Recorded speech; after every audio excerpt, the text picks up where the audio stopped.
I fear some of you guys truly don't understand how scary this is. So many reporters refuse to sign the Pentagon's new "we promise not to report stuff you don't pre-approve" rules that dozens literally turned in their badges and left the building. Like the Pentagon had a full-blown walkout. Pete Hegseth rolled out some new press rules that said, if you want Pentagon credentials, you have to acknowledge that you won't use or obtain unauthorized information, including material that's already public knowledge, or they can yank your badge and brand you a security risk. Reporters had to sign this bullshit by Tuesday or lose access on Wednesday. And most major news outlets said, fuck no, packed up their shit and left. Essentially what Pete Hegseth did was tell journalists they're not allowed to do journalism. If reporters can lose access for simply asking about non-pre-approved facts, then sources stop talking, leaks dry up, and the only story that's left is the official one. That's not security, that's PR management. And now we're all blocked off from important information. We're talking war planning, troop safety, civilian casualties, all areas where independent scrutiny has historically exposed fuck-ups in the government and saved lives. So with reporters outside the fucking building now, speed and access no longer exist. Which means we learn less, and what we do learn, we learn later when we're facing the consequences. Now, why is this so fucking scary? Because there's historical precedent for this kind of fucking shit. There was once something called the Editor's Law. It forced journalists to register with the government. It banned people of color, Jewish people, and anyone who criticized those in power from working in the media. Every article had to strengthen the nation. You couldn't publish anything that made the government look bad. And you want to guess who came up with that law? Hitler. Well, it's official, everyone. The United States is officially siding with Nazis. What the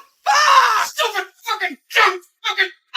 Hi everyone, if you're new, welcome. If you're not, you know what fucking time it is, bitch. It's time for the Daily Scrape. You know what's fucking terrifying? Grown-ass men in their 20s and 30s saying shit like, I love Hitler, joking about gas chambers, calling black people monkeys and the N-word, and using words like in their day-to-day vocabulary. And then we have the US Department of Homeland Security tweeting one word: remigrate.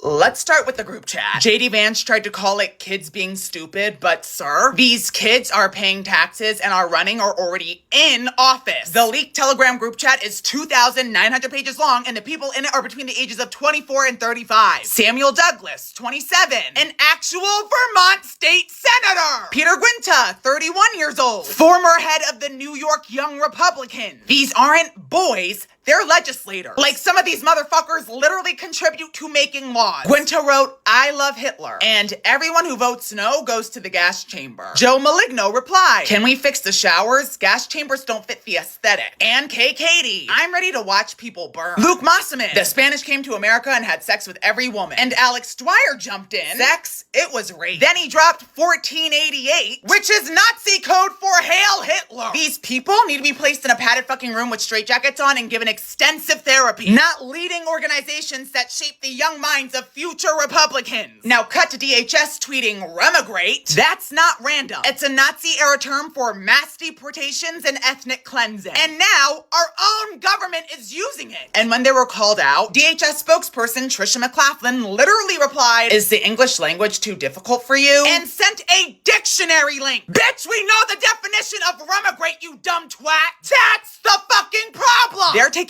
white nationalist vocabulary and making it policy. That's not patriotism, that's Nazi fucking Germany. Great news, everyone! Mail can no longer be sent to the US. Yes! Oh my god, that's so amazing! Yay! Several countries are suspending or drastically limiting shipments and packages to the United States, all because of the US's sudden change in import rules. Yeah, we're not just talking like heavy crates, furniture, we're talking about all of it. The US ended an exemption it had where packages under $800 were tariff-free. So now all packages are taxed and need customs handling. Postal services in Europe, Asia, Oceania, they've all responded by completely pausing some or most US-bound parcel services. In Europe, we're talking France, Germany, Italy, the UK, Belgium, Sweden, Denmark. All of them are pausing or limiting US-bound parcels. In Asia and Pacific countries, got Japan, India, Singapore, Thailand, Taiwan, Australia, New Zealand, who have all suspended or limited postal shipments to the United States. Bitch, we even got Mexico that recently suspended all package shipments because of the US's tariff confusion. So it appears as though the US is almost officially isolated from the rest of the world. Yay! Oh my god. Oh my god. How could it get any better? Really hoping that nobody ends up in a life-threatening accident anytime soon. Because under Trump's new budget plan, hospitals might have a lot fewer resources and reasons to save your life. Yes!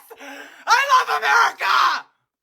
Hi everyone, if you're new, welcome. If you're not, you know what fucking time it is, bitch! It's time for the Daily Scream! Here's what the fuck is happening. The Trump administration wants to cut over $8 trillion from Medicaid. You know, that program that helps low-income families, children, disabled individuals, and senior citizens afford medical care. Well, they want to scale back on Medicare, which actually pays hospitals to keep the fucking lights on. And I'm sure you're thinking, wait, but hospitals can't legally turn you away. Yeah. That's because of a law called EMT-ALA, which forces hospitals that take what?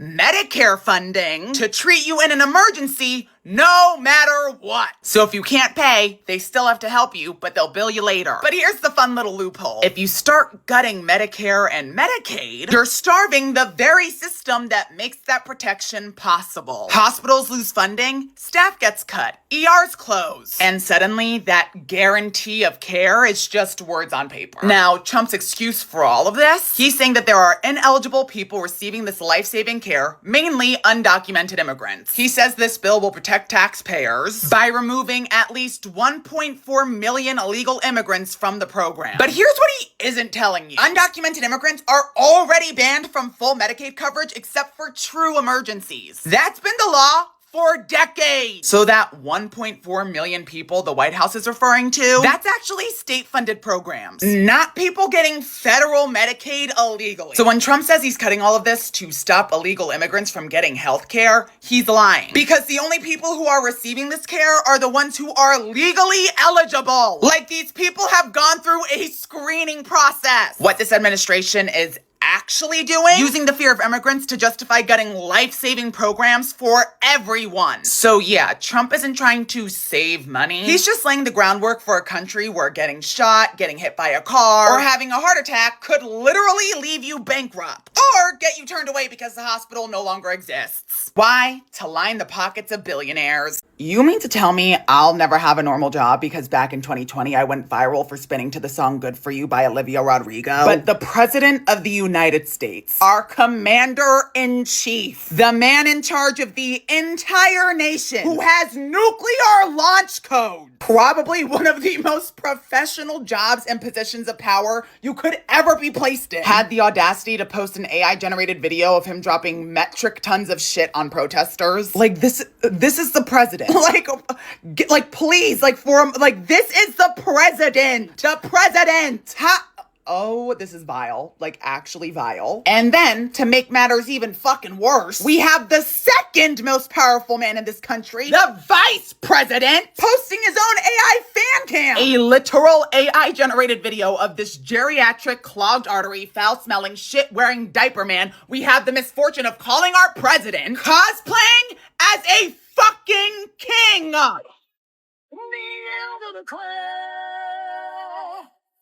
Step in the sun.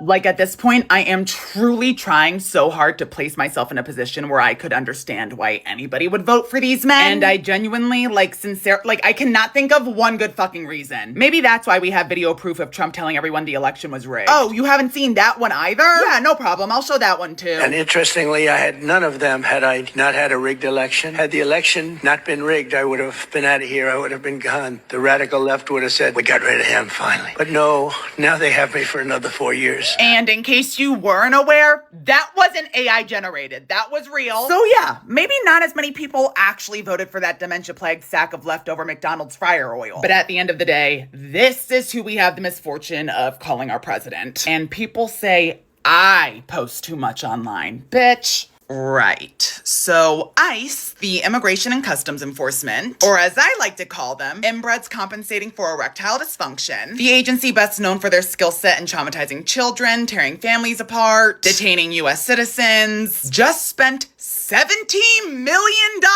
on weapons this year. That's a 700% increase from last year. 700%! Hi everyone, if you're new, welcome. If you're not, you know what fucking time it is, bitch. It's time for the Daily Scream. They spent $71 million on small arms, ordnance and ordnance accessories manufacturing, which is honestly just a fancy way of saying guns, armor, bombs, and basically shit you'd need in a literal war zone. ICE, the same people who couldn't even find soap for detained children, now have access to guided missile warheads. Missiles for immigration enforcement. Why the fuck do you need missiles for immigration enforcement? What are you gonna do? Launch a tomahawk at someone's expired visa? Now Trump's calling this the largest deportation operation in history. Well, yeah, no fucking kidding. You've armed ICE like they're gonna become one of the largest militaries in the fucking world. Meanwhile, we have the average American choosing between rent or affording insulin, all while Trump is building a $250 million ballroom and buying ICE explosives. Sir, why the fuck does a deportation agency have literal warheads, but they still don't have body cams? And now Trump's bragging about getting 175,000 applications for ICE. We literally live in a world where people are like, yeah, I'll sign up for the fascist Hunger Games. All this while cutting food stamps. So we're defunding food, but funding guided missiles for ICE? I don't know if you were aware, but you don't need missiles to check paperwork! Imagine being the White House press secretary, like the literal face of the US government, the person the media goes to ask questions, and responding to a journalist with the words, "Your mom did." Girl, this isn't Xbox Live. Like, you aren't in a Call of Duty lobby at 2 a.m. Like, you're meant to be briefing the nation, not bullying Huffington Post reporters. What's even wilder is I literally found out today that Caroline Leavitt is 28. She's 28 years old. This bitch has to be using hatred as an exfoliant made of battery acid. She really said, "Your mom did," involving a question about Putin. Putin, bitch. Putin! The man who literally invades countries for fun. And her brain immediately was like, yeah, let me hit this bitch with a "your mom" joke. I mean, I understand that the Trump administration is extremely hard to take seriously because they all act like they peaked in high school. Like the people who still talk about their glory days at Applebee's over a Bud Light Lime. But can we please pretend we're a functioning government for at least 5 fucking minutes? Like 5 minutes.